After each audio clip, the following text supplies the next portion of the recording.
Welcome to Even Tacos Fall Apart, a podcast built to help break the stigma and start the conversation on the wide variety of mental health topics. I'm MommaFoxFire, and I'm thrilled to have you joining me once again for a candid conversation and some raw reflections. Before we dive into today's episode, a quick shout out to all of you who keep showing up, sharing your thoughts, and embracing the messiness of life with me. Today's topic is asking for help at all ages, and we're diving deep into the art of dismantling emotional walls, embracing vulnerability, and understanding that asking for help isn't a sign of weakness, but an act of courage. And trust me, we've got an amazing guide for this exploration, the fabulous Wanda Davis, who brings wisdom, wit, and a sprinkle of magic to the conversation. Who hasn't found themselves wrestling with the idea of reaching out, whether you're a teenager navigating the storm of emotions or a seasoned adult dealing with the complexity of life? My hand is not up, by the way. Sometimes it's really hard to commit to asking for help. It can feel like failure or like you're not good enough on your own. But the reality is that asking for help is not a weakness. It's a very human need, and so universal that there are about 1,000 sayings around it. Things like, it takes a village, or asking for help is a courageous step, or ask for help not because you are weak, but because you want to remain strong. The only mistake you can make is not asking for help. Together we can do so much more. I mean, there you can just look. There are so many phrases around this. So Wanda and I will be chatting about the messy, beautiful journey of personal growth, and I promise you it's going to be a ride filled with laughter, insights, and hopefully a few aha moments. So grab your metaphorical shovel because we're digging into the layers of our emotional gardens, planting the seeds of self-love and nurturing the roots of authenticity. Whether you're in need of a gentle nudge, seeking validation, or just fancy a hearty chat about life, this episode is for you. So let's lean in, connect, and explore the transformative power of asking for help at all ages. It's time to turn up the volume, settle in, and let the conversation unfold.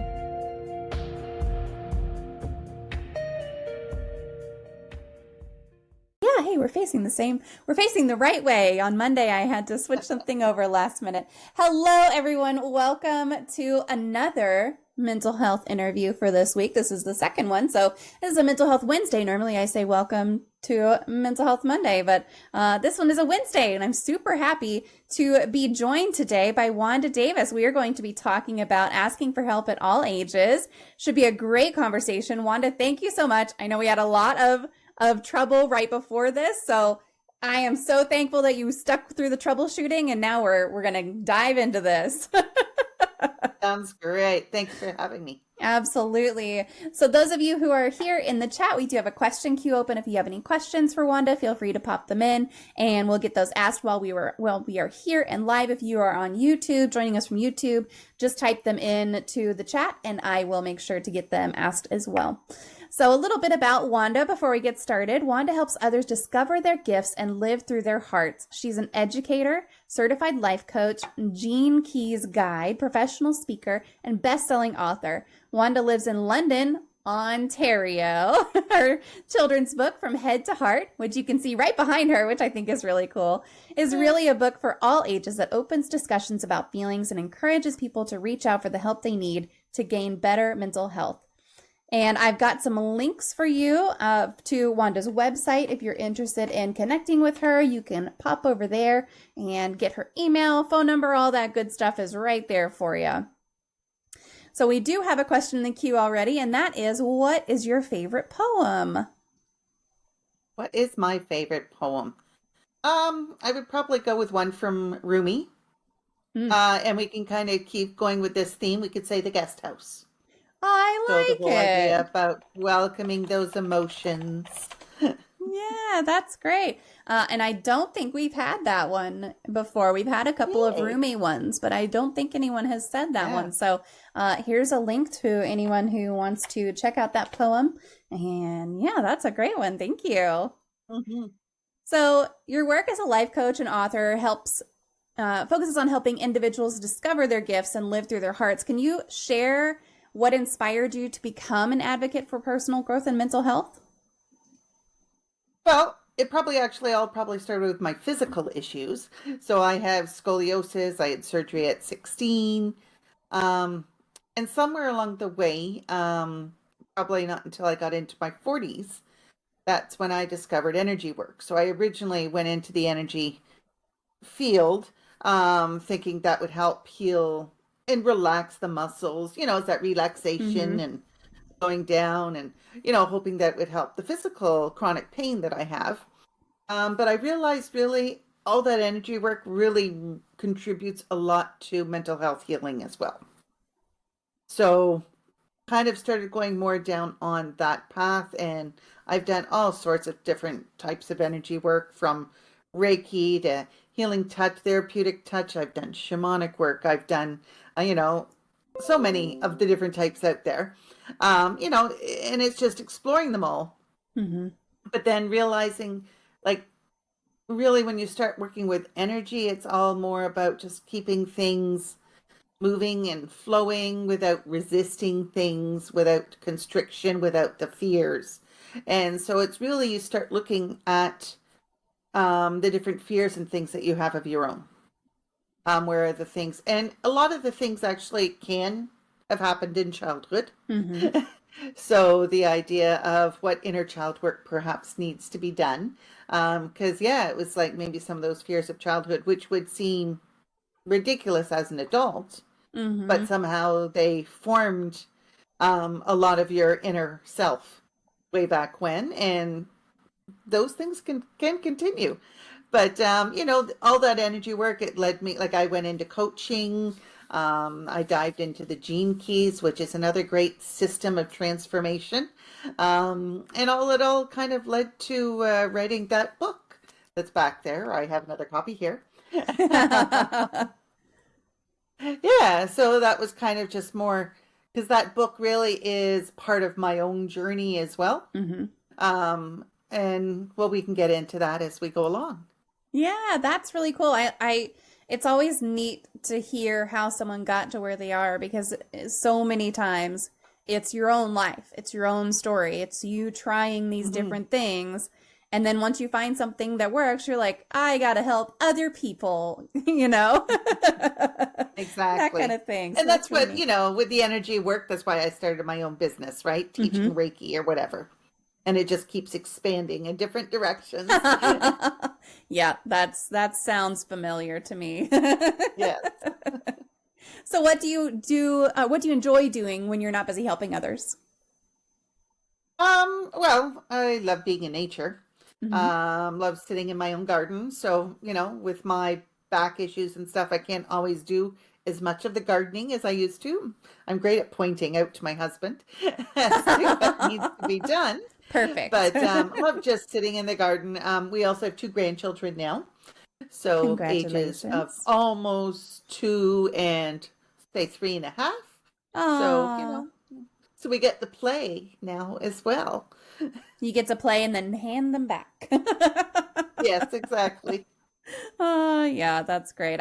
A couple of guests ago, I had a guest who was a little older than I am, who has a very young child, and I was like, I don't know how you have the energy. And she was like, you didn't know how you had the energy whenever you had your kids either, I'll bet. I was like, okay, Exactly. yeah, you're right. That's so true. Yeah, you don't know what you can do until you're actually faced with it. That is the truth. That is the truth. Aside from Mm. your own, do you have a favorite book or a book that you feel more people should read?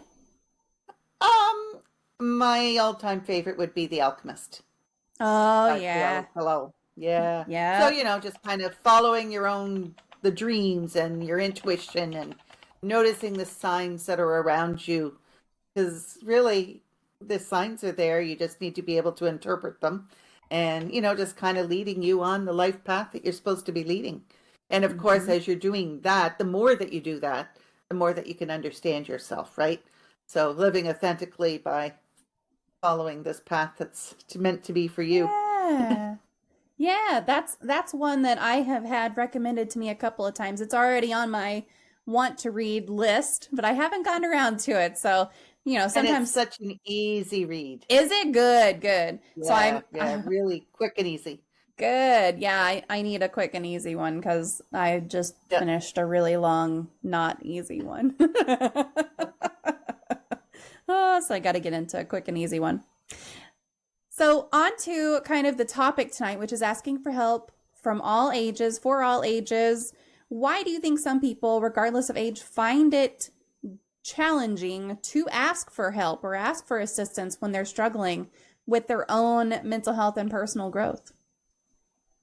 Well, the first big thing would be shame, right? Mm. A lot of people may have been felt to feel shame for having to ask for help.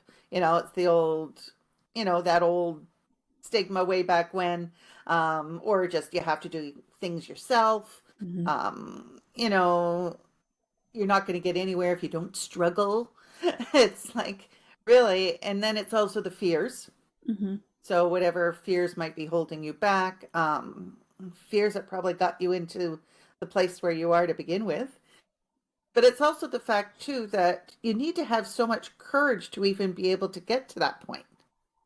So it's like you've already had to do some sort of work in order to be able to build up that courage to be able to even ask for help. Mm-hmm. And so it's like, so it's like a whole continuum of, what step you're on and what needs to be done and what you're feeling.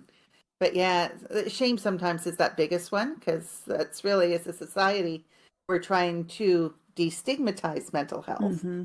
But there's still a lot of shame out there about it. Yeah. Well, and just, I know from the folks who have been in my life who have really struggled with their mental health, there is a lot of stigma still, even now. But especially, before the pandemic, that really kicked off an awareness, I think, of mental health and the fact that we all kind of do need help sometimes. But that stigma is still out there, and it can be really hard to say, oh, I'm supposed to be this super strong single mom and I'm not supposed to struggle. I'm supposed to be here to help my kids, or I'm supposed to be this super macho manly dude and I'm not supposed to struggle. That's not being manly. Yes, I'll pet you, little kitty. And But yeah, those it's kinds like of all things those are still things out where there. we've been told what we should be, Exactly. and maybe that's not you, right? Mm-hmm. So it's the whole idea you're trying to live up to something that's not you anyways. So Yes. yeah, even more difficult that way. Yeah. Yeah. Absolutely. Okay, Tyrion, you're gonna have to get back on your little perch, please. Thank you. I love you so much. So, are there common misconceptions or myths around being various ages and seeking self improvement, and how do you dispel those for the folks that you work with? Well, of course, everybody's going to be at their own stage, right? And everybody's going to grow at different rates. So it's like no matter what age you are, there is no one way of doing things. Everybody's going to be on their own journey. It's not going to be linear. Like there is no this happens and this happens and this Mm-hmm. happens type of thing. Everybody is so individual. Um, and it's not just about like positive thinking. It's like you can't positive think things to actually reach your goals that type of way. But that's just it, is like just being able to know that things are going to grow at different stages. And yeah, I don't know. How do I help dispel those myths, you said? Mm-hmm. I think it's just that I think it's part of it, of having that self-conception. Mm. A lot of people don't think they're good enough to, Oh right? yeah. Yeah, so it's like if you already have such a low self-esteem or whatever as well, having to have that realization of that self-love, right? Mm-hmm. Being able to realize you are good enough to deserve better, right? And so it's like, sometimes you're even starting at those levels as well. Yeah. Do you think that younger folks are willing to ask for help more, or that older folks are willing to ask for help more or less, or is there kind of a typical? Well, I think it's more the younger ones are more willing to ask for Mm, help just because with the way that the mental health education has happened in the last couple of decades or so, especially as you said, the last half a decade. Um, that's I true. think the younger ones, yeah, it's like as we kind of explore that more, I think the younger ones are willing to reach out more. Yeah. Whereas the older ones may be still stuck in the old ways and, not willing to help themselves. Mm-hmm. Yeah. Yeah, and that's something that I've seen with my own kids is just they're willing to say, I'm just not in a good mood. I don't think when Yeah. I was a kid, I don't think there was one single time where I said, I'm just not in a good mood. But I got a lot of like times where I was just not in a good mood, but I felt like I had to have a reason to be, Yeah. sad or angry or whatever. And it's just like, those emotions are just there today. I don't know why. Yeah, exactly. Yeah, just being able to explore it and just sit with it. Hmm. Yeah, which is great. But there was so many times, yeah, where it was like, you weren't allowed to show tears way back Yes. when, or Yeah. yeah, especially boys and men. Hmm. Yep. So, a lot of older people really kind of still are listening to maybe what their grandparents or parents had told them. Yeah, absolutely. Bite Mark says we should ask for help like Tyrion asks for pets. He is persistent, insistent, consistent. He always wants the pets for sure. Tyrion's my cat. That's his name. Yeah, So he does. And she also says, I still struggle with if funny. I can't provide a solid, logical explanation for my feelings, I don't talk about them. And that's how I grew up. That's how we grew up. That's kind of I'm glad that this latest generation uh Yeah. seems like they're not necessarily growing up with that idea, which is wonderful. But you also still, a lot of older people may still have judgment about that, Yes. thinking that, oh, they're too emotional, right? Because we're not used to, say, the older generation not having lived through that themselves. Yeah. So yeah, so it's like you start getting all the projections and judgments and the everything in there as well. Mhm. For those who are looking to embark on their own personal growth journey, what first steps or resources do you recommend for them to start asking for help, regardless of their age now, and to start reaching their potential? Um, well, I think the first part is probably just figuring out what you would like to get help with. Mm-hmm. Whether it's the mental health or some other area of your life. So it's like just, yeah, what area of your life are you looking for growth in? Mm-hmm. So, it could be physical, mental, emotional, spiritual, any which area. And then just, again, that part before too about how, again, each person is an individual. Mm-hmm. Just because so-and-so's working on that doesn't mean that you need to be doing that. And you really can't compare yourself to other people either. Just Mm. being it's like you need to have your intentions. Yeah. What are your goals? And, why do you want to improve in that area? So just being solid in terms of why you want to do it, that you're doing it for yourself and not somebody else. Mm-hmm. Because really, if it's for somebody else, it's probably not going to go so well, right? Yeah. So the idea is you can maybe do a little bit of research to maybe look at some ideas of, maybe you've got an area, whether it, again, physical, mental, emotional, and just get an idea of what direction you want to go in. And that's it, and then it's that formulation of that goal Mm-hmm. of where you want to be. And again, are you going to be asking for help to be able to reach that goal as well? So, whether you need a coach, whether you need a therapist, whether you need, whatever this mentor person perhaps might have to be, it doesn't matter. It could be anything from a fitness coach to, again, there's so many different people that you can ask for help out there. Yeah, It's that's really, it's all connected as well, too, right?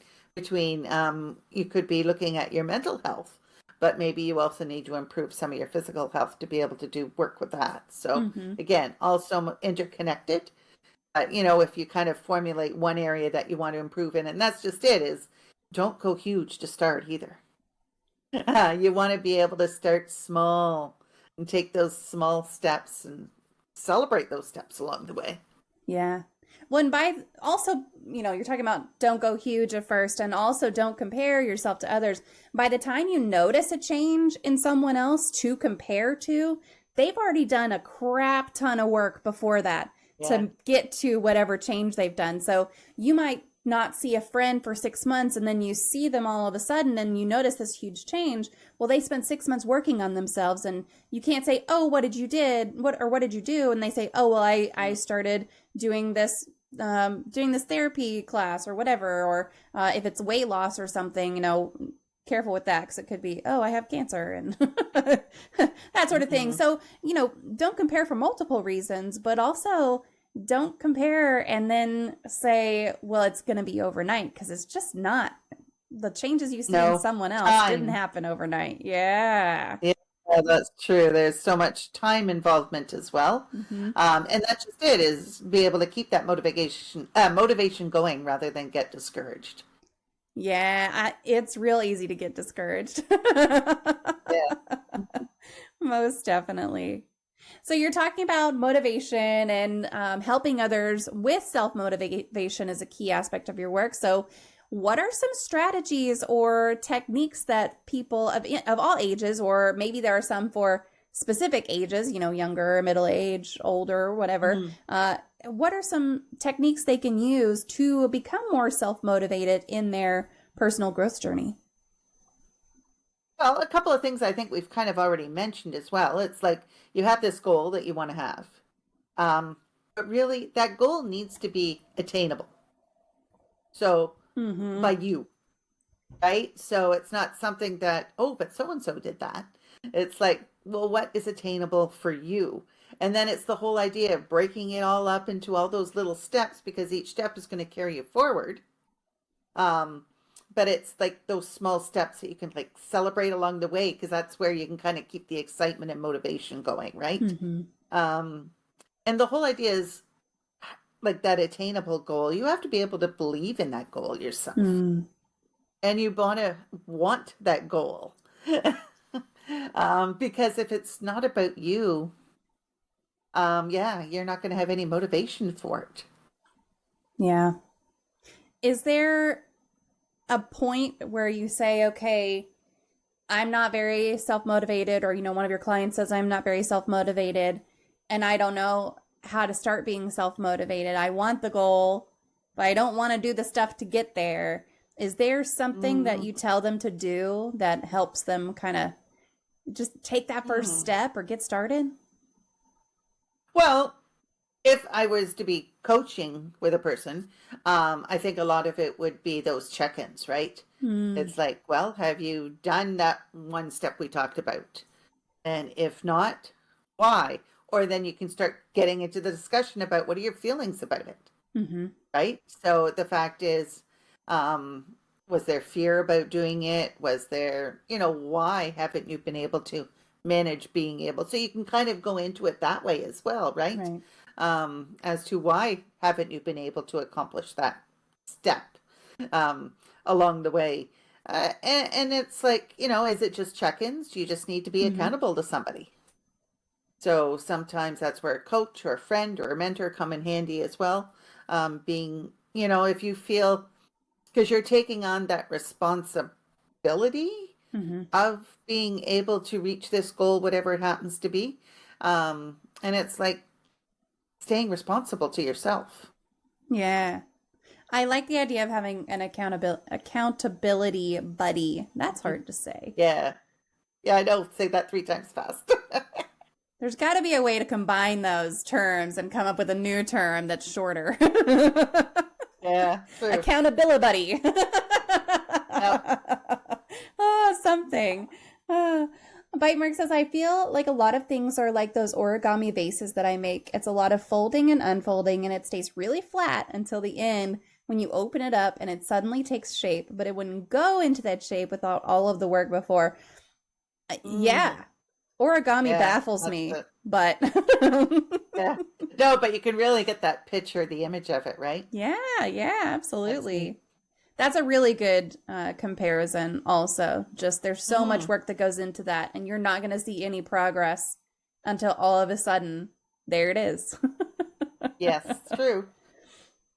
Now, when you sent me your bio, and you mentioned this on your website as well, you mentioned living through the heart. What is living through the heart, and what are the benefits of that? Well, first of all, it's like how would you live through your heart, I guess. And it all comes back to what we talked about probably at the beginning are the emotions, right? Mm-hmm. So being able to sit with those emotions, listen to those emotions, is that whole idea of not being in your head, trying to understand everything and having your thoughts go a mile a minute, right? It's that more following it's that sitting with emotions, letting them flow, right? So emotions are really just energy in motion is what they say, Mm-hmm. right? Sitting with them, and quite often they're going to give you an idea, this those signs again, um, of what you could be doing. So it's that whole idea is being able to follow your intuition then. So if you connect with your heart, and I usually say, kind of doing that, just kind of taking those moments, those pauses to be able to connect with your heart and just seeing what feels right. As to uh, is it really sitting heavy for you, or does it feel light and like positive? And really just getting that feeling of living authentically that way, right? Mm-hmm. As to the way that how you can live in the present moment. And that's what it's kind of all about as well. Just being able to live from moment to moment Mm-hmm. as to what needs to be done. And of course, when you're focusing on your heart, it's like you're giving that gratitude for whatever you're doing, but it's the whole idea of being able to give and receive love too. Mm-hmm. So being open to that. So that again is kind of that piece from the book, whereas the heroine in the book, she armored herself, right? So essentially built a wall around herself for protection from bullies. But with that wall up, being unable to actually feel emotions, being able to connect with other people, it's kind of that armoring was just kind of that big barrier. But so to be able to be true to yourself, you need to be able to take down that armor to be able to actually connect with yourself as well as others. Yeah. I really like that. I mean, uh, I feel like I've probably put up a lot of walls based on my experiences in life, and Mm-hmm. they're there for a reason. It's hard to dismantle them, really it is. Yeah. Let's talk about your book for just a minute, because I know that the book kind of aims to open up the discussions about feelings and seeking help for better mental health. So, what messages or message do you hope that readers, young and old, will take away from the book? Well, I think first and foremost, first of all, it talks about naming emotions, right? Mm-hmm. So being able to identify those emotions and being able to openly discuss them, again, kind of what we were talking about before, that it's okay to feel emotions. Mm-hmm. That again, you don't need to bury them inside and hide them behind whatever armor you might have. But again, it's not identifying with emotions, but again, letting them move through. Um, Again, and the other big message part of it would be that it's okay, like, that armoring, those walls that we talk about, everybody has walls. Mm-hmm. They probably have them without realizing them. Yeah. But it's that whole idea of when you're faced with trying to take them down, when it is time, and you're like, I wouldn't know where to start, I don't know what to do, it's okay to ask for help. It's okay to ask for help to be able to take down those walls. Yeah. Can you hold up the book? I just want to see it again. So everyone can see it, what it looks like and everything. Oh, that is Yeah. really cute. That's really cute. I like it. I'm gonna have to get it for my Yeah, kids. no, it's beautiful colors in it. Did you illustrate it I'm as quite well? No, I did not. And the illustrator is Lucas Tenson. So he is actually a fantastic illustrator, but he's also a musician, Oh, great cool. musician as well. So very talented in all the arts that way. And he actually lives here in London now as well. Oh, nice. So do you Mhm. know each other personally or Well, yes, yeah, yes, that's yeah. awesome. It's like we have a lot of mutual friends. So, Yeah. I always wonder, how people decide on a on an illustrator for their books. But I guess if you know somebody already, then that's that makes it a little easier, oh, doesn't well, it? okay. Well, I was introduced by a friend. Yeah, Okay, all right. Well, that's there how you it go. happened. Yeah, That's awesome. That's really cool. yeah. So, if you are talking to someone and you mention, living through their heart, and they say, "I don't even know how to start doing that," what would you tell them? Well, the first step would be to pause, Mm-hmm. right? So just to be able to pause, take some breaths, you know, because with that moment, it's that releasing whatever thoughts are going on in your mind. Mm. And, whether it's to listen to your heartbeat or just whether you're able to connect with your own heart, depending on how easy it is for you to do. But that's just it, is like whether you're going to connect with the breath, whether you want to connect with your own heartbeat. And it just gives you that kind of anchor to be able to have a place to start from. I like that. Just giving kind of that one physical thing to say, focus on your breath or focus on your heartbeat or whatever it is to be more in Hmm. the moment. I think that's great. Yes, exactly. This reminds me a lot of there are a couple of content creators who focus on exhibiting intuitive eating, and they're not focused on weight loss. I want to make that real clear, but they're just Hmm. like, they'll get a whole package of Oreos and they're like, okay, I'm going to start with 5. I don't even know what a serving size is, but I feel like I want 5. So they'll be like, they'll eat one and they'll say, that was really good. Am I satisfied? No, I really want another one. So I'm going to have another one. And then they just kind of like, they're voicing it out loud and saying, that was good. I'm emotionally satisfied. Am I physically satisfied?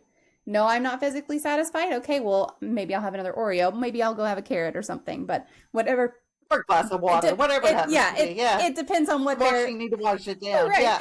Depends on what they're eating or whatever. But they kind of go through all those steps of, am I emotionally satisfied? Am I physically satisfied? And I had never, look, when I was in school, you scarfed down all your food so fast so you could get back to class and not be late.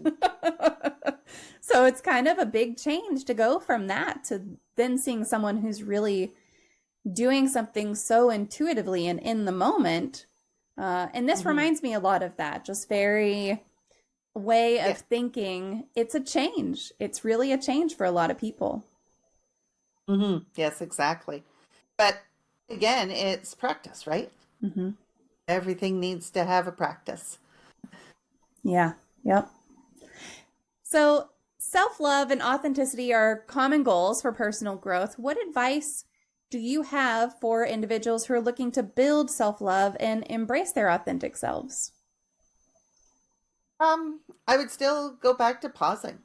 Mm. Just being able to put those pauses into your life, into your day. So again, whether it's just a couple of breaths or whatever, or you're focusing on something of beauty or whatever it happens to be, right? Again, bringing yourself back to that present moment. And whether you're looking at things of beauty or whether you're giving gratitude for something, just kind of builds you up inside, right? So you're more connecting with yourself that way. And then the word contemplation comes to mind as well. And that's something that we do in the Gene Keys. We talk about contemplating something, right? So the idea that you're sitting there contemplating about a topic. So again, this isn't necessarily going to the living in the present moment piece, because then you're actually thinking about something. But it's like you're more just meandering it around in your mind. You're not necessarily coming to any big conclusions, because quite often the conclusions are brought to you, right? And it's that diving into your emotions. So sometimes it's like, well, why do I have that fear of being alone? Or why do I have that feeling that I'm never good enough? And really, again, contemplating, like pausing to contemplate on, whatever, something like that, where you need to work on it. Quite often, there's some of those basic fears that you might have in your life that are holding you back from doing different things. Quite often, it's that things that are holding you back from living your life with purpose. Yeah. So you've mentioned gene keys, and I don't know what that is. So for those who might not know what that is, myself included, what is that? Well, it's essentially a transformational system. It's based on astrology, on the I Ching, which is an ancient Chinese divination tool. And essentially what you end up getting is kind of like your gene keys profile. And this profile kind of goes through different areas of your life. Whether it's your inner life, your outer life, how you react, your relationships with others, all that type of thing. And there's 64 gene keys, which are at different levels of essentially the fear. The gift is kind of what you're hoping for, as well as the city, which is more closer to like the enlightenment piece of it, right? But the whole idea is like, when I first heard about the gene keys and I got my profile, you do it by entering your birth date and where you were born and all stuff, information like that. And that's where the astrology piece comes in. You actually get to look at your profile, and then looking at the different areas of your life, it was like, oh, well, self-doubt's in that area. Like, I go, yep, check that one off. And it's like over here, and you're looking at that, and it's like, oh, determination. You know what? I am pretty determined. So, I'll agree with you. And I was just so impressed with how it actually matched my own life that it was like, okay, I need to figure out more about this stuff. Yeah. And so it is a huge system, and you can take it in little pieces, or you can take it in bigger chunks.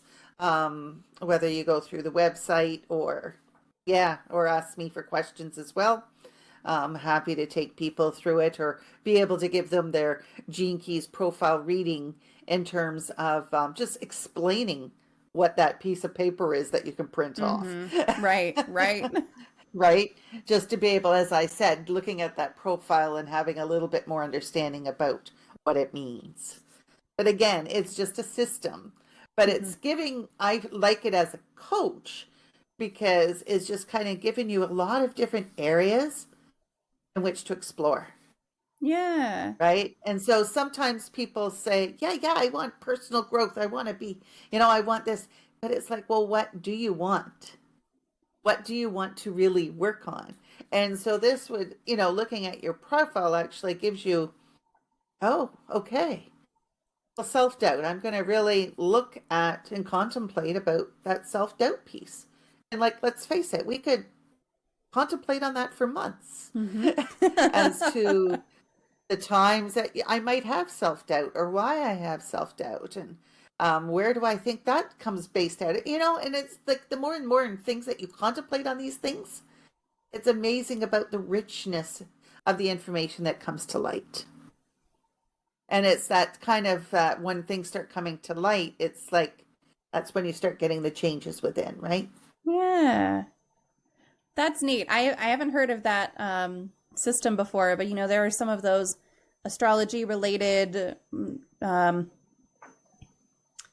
gosh, there's one in particular that it has like gates and arches and Well, okay, so Gene Keys channels is and actually also based on human design, which is what you're okay. talking about Yes. there. Yeah.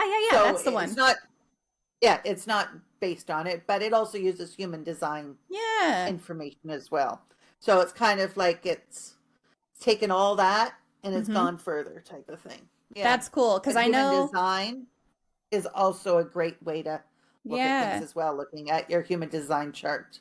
You really so where I was kind of going with that is you need someone to explain that to you because I got Yeah. mine and I was like, okay, now I have 20 different tabs open trying to figure out what all this stuff means. And do I have time to go on this deep dive right now? Not really. Am I already down the rabbit hole? Yeah. You start with one little piece. Yes. I did not start with one little piece. I was like, great, what's this? Great, what's this? Great, what's this? Yeah. So that's neat. Yeah, I mean, there's so many things out there that it's just they help you understand yourself a little bit better. Exactly. Kind of like a personality test. You know, I don't know how many personality tests everyone has done, but I've done one for my job. They have you do the Insights Discovery personality test where it gives you the colors that you are. Yep. And they give you a report out and it's like 24 pages long. And boy, did they hit the nail on the head. It was like everything is accurate in that. It was kind of scary. Yeah. From a little survey, right? Yes. Yeah. Okay, well, we got a little sidetracked. I'll get us back on track. So you specialize in supporting women in their personal growth journey. Are there specific challenges or opportunities that women that you work with often encounter, and how do you help them overcome those challenges to reach their potential? Well, we already mentioned that idea of comparing self to others. Like women are so bad at that. That's right. You know, because always wanting to, just comparing yourself to somebody else. So whether it's your friend or, celebrity or whoever it happens to be. But it's like, trying to say, okay, that's what I want. It's like, no, what do you want? And so being able to make that discernment. But it's also just that whole idea of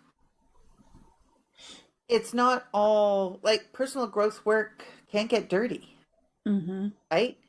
And so as you're going through this stuff, there may be tears and release of whether it's fear or anger or, just or grief or who knows what it happens to be that might be bottled up inside you. So it's the whole idea of, you're still going to have to sit with whatever emotion might be tucked inside that you don't even know that it's there. But quite often you do have to sit with these things and contemplate about them for a bit to be able to get to the gold, which is your goal, right? A lot of people give up, right? They stop too soon because the going can get tough. But it's that whole idea of if you really want it, though, you will continue and slog through. But it's like working through that emotional work can be draining. It can be tiring.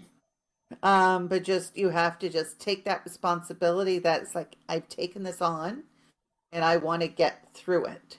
And so it's just kind of sticking with it. Yeah. It is very easy to get discouraged when you're on a longer journey with something. Yeah. Yes. And I do agree that women are so inclined to compare to neighbors, to friends, to other family members. It's so easy to compare to other people and say, why don't I have that? Why am I not like that? Why do they have this and I don't, kind of thing. So But quite often you don't know what they have. truth. That is the truth. Right? Yep, absolutely. Is this an emergency? No. Okay. Then you need to go back to bed, okay? Nope. Stop right there. You need to go back to bed. Thank you. I love you. Good night. Okay. Oh, his bedtime was more than an hour ago. So Yes. it's like a sometimes you just gotta be like, no, are you bleeding? Yeah, exactly. Are you about to throw up? We're good. Yes, right, exactly. Oh yeah, because there have been times where he's gotten up and he is about to be sick, and I'm like, "What are you doing I on the just say to the bed?" bathroom. Yeah, Right? I'm like, "Not on my exactly. bed." Yeah, yeah, for sure. But part of that too, though, is the more that you can love yourself, the more that you can love others, right? Hmm. So Yeah, sometimes yeah. that is somebody's goal as well. Hmm.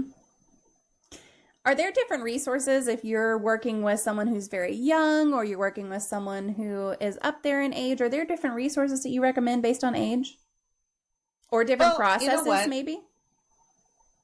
Yeah, because when you said resources, I was more thinking there's different mental health Mm-hmm. resources probably in each person's community. Yeah. So it's reaching out to those in your community, I would say first. Mm-hmm. And there are specific ones for children, specific ones for teenagers, specific ones for adults, right? So if a person is still in school, and it's like schools have so many resources as Mm-hmm. well.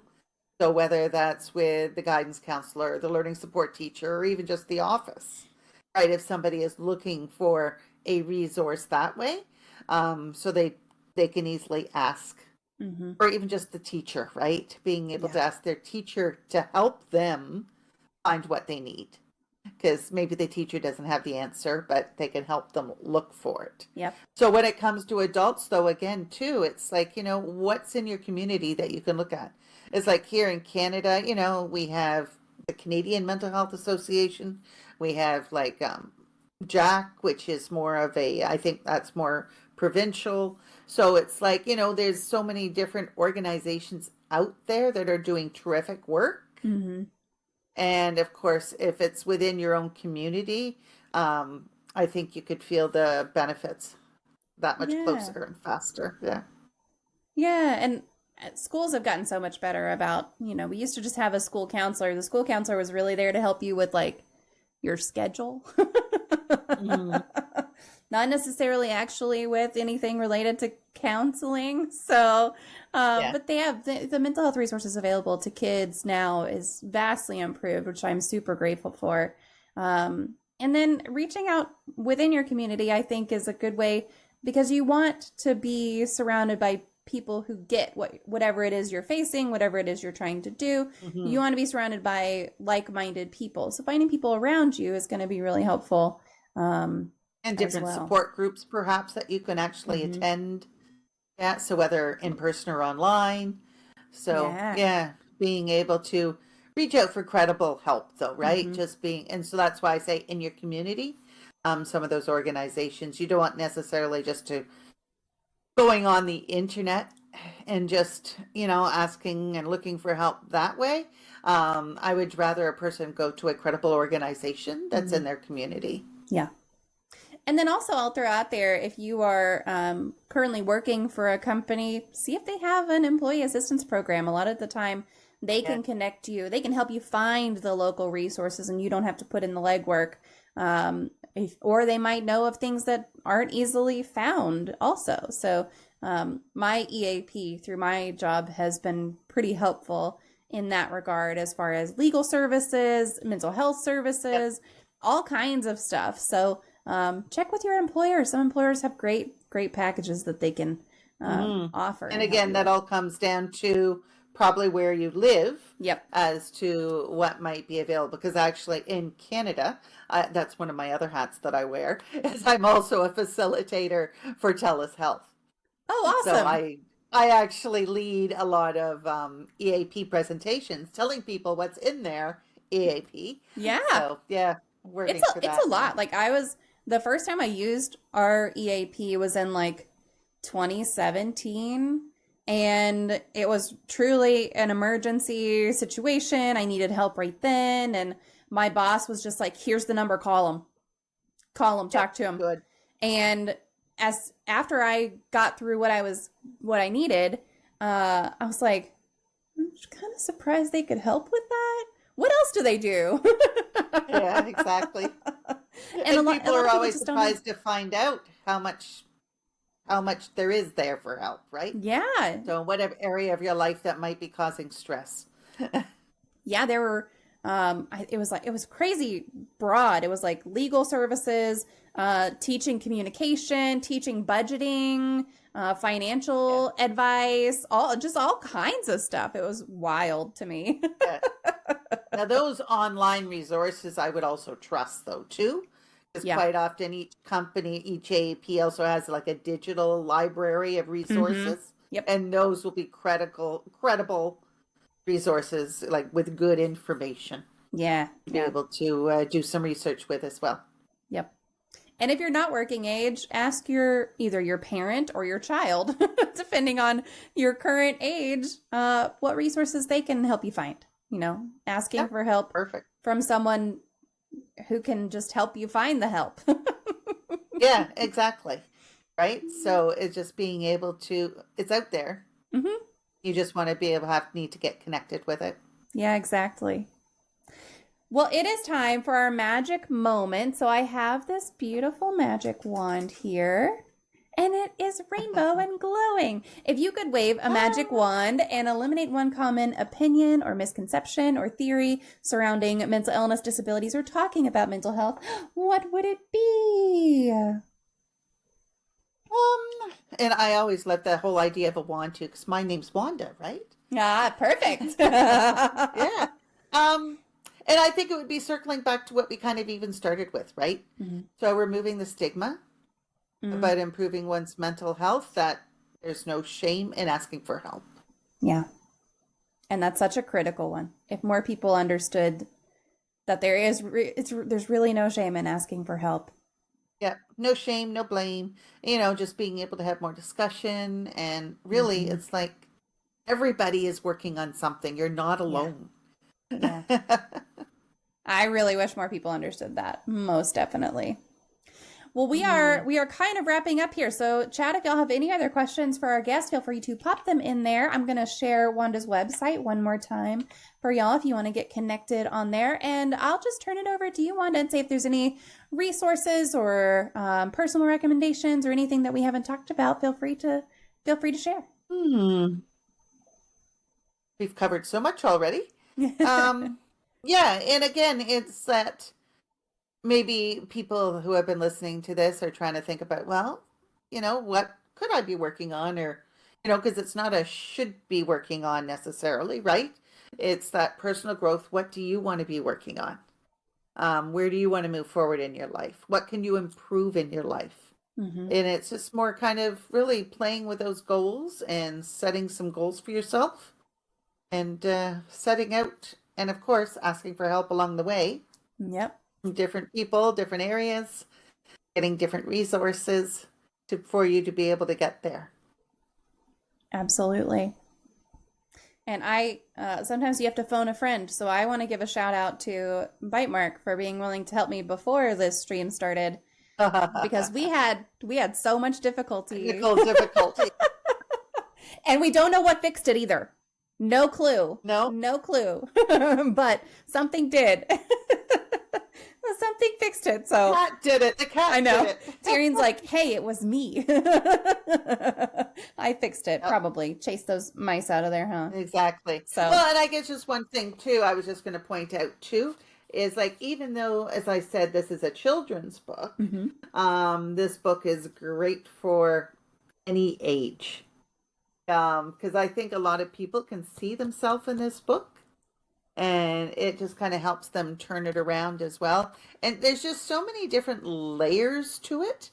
A lot of adults can see, it's like, oh, okay, maybe I will take a look at that area. That whole idea about armoring and the walls and barriers. And of course, that difference between like what's a good boundary versus what's too much of an armor. Just a lot of areas that we can explore that way as well. Yeah, that's great. Like I said, I'm gonna get it for my kids, but probably will help me too. Well,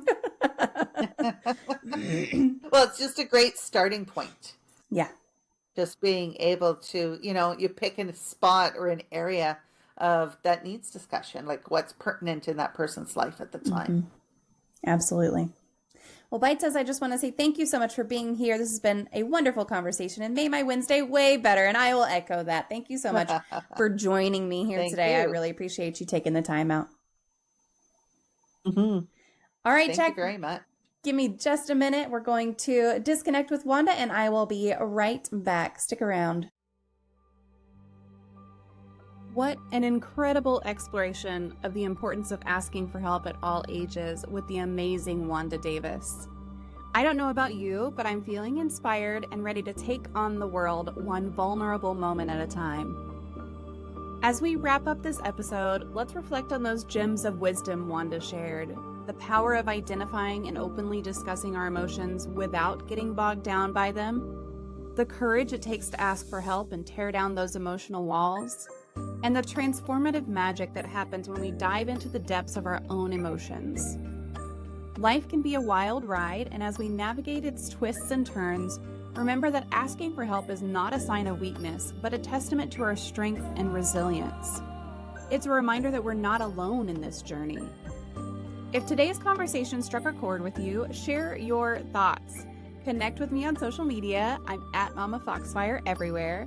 Or head over to tacosfallapart.com and let me know what your takeaways were. I'm always here for a good chat, and who knows, your insights might just make it into a future episode.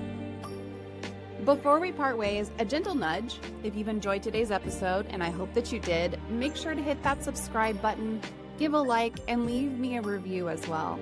Your support and engagement means the world and helps me spread the message of embracing life's messy moments. So until next time, keep embracing the messy moments in your life, and always remember, even tacos fall apart and we still love them, and I still love you. Until next time, take care, be kind, and stay authentic.